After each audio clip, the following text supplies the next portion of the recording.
Hi, I'm Max. Welcome to MentorcliQ's Mentoring Soundbites, where we answer some of the most common and important questions professionals just like you ask about starting, managing, and growing their mentoring programs.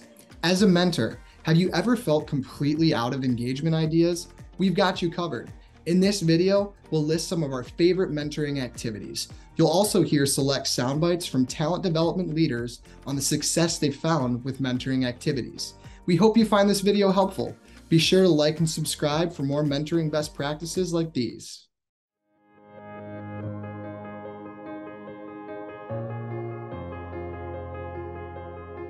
Getting together for drinks is a fantastic way to break down barriers at the start of a relationship. By getting together for drinks, you can help release social pressure around work formality and invite conversations around shared interests. We know what you're thinking. How does that work if my mentee and I only meet virtually? Quite well, actually. If you're starting a mentoring relationship, plan this in advance by having a drink selection mailed to yourself and to your mentee, then share that drink together via your video call. Mentoring relationships work best when discomfort levels are low. Create comfort by sharing a drink together, even over long distances.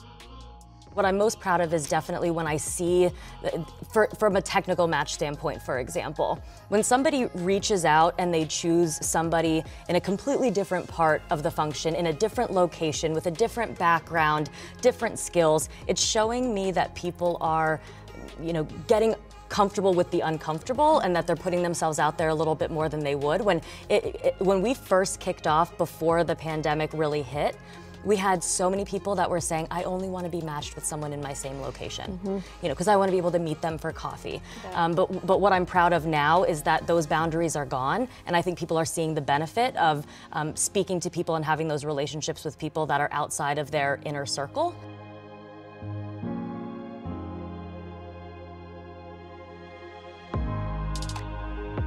A common problem with junior level mentees is a lack of vision.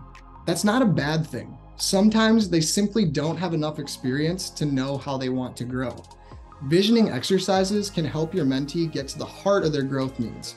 From there, they can see themselves achieving their goals one step at a time. As you do visioning exercises, make sure you don't tell your mentee what the end should look like. Your job is to create a detailed enough scenario where they can easily do this themselves.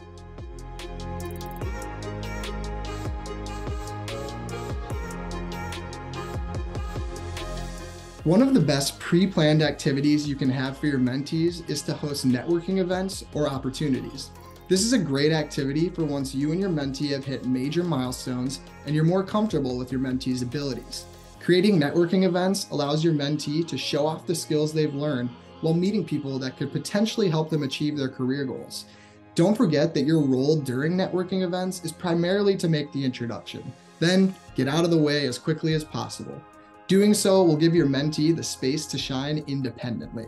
We had a couple just informal discussions, and then a couple months later, an opportunity became available. And I remember those conversations. I knew how great she was to work with when we were merging these programs. And so I connected her to the job opening. And a couple weeks later, I received an email from her that she received the offer, and she's now a member of our diversity, civic affairs, and foundation team. So that was a personal success story for me, and it just goes to show the power of not only just mentoring, but just networking in general.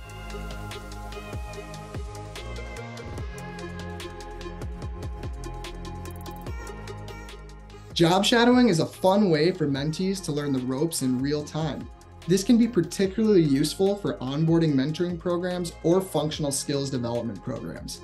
Invite your mentee into your workday to get a view of what your habits, routines, and processes look like. That could also include inviting them to meetings or even hopping on calls and screen sharing as you work your way through complex problems. Just make sure you follow any job shadowing activity with reflection time. Ask the mentee about what they observed and how it relates to the mentee's personal and professional goals. What mentoring activities have you tried that work well? Let us know in the comments below. Although mentoring relationships are ideally mentee-led, sometimes mentors need to offer a helping hand to get the process going.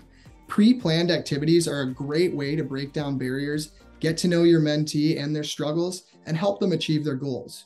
For even more mentoring tips, check out the links below the video or visit us at mentorcliq.com. And don't forget to like and subscribe to get updated on mentoring best practices like these.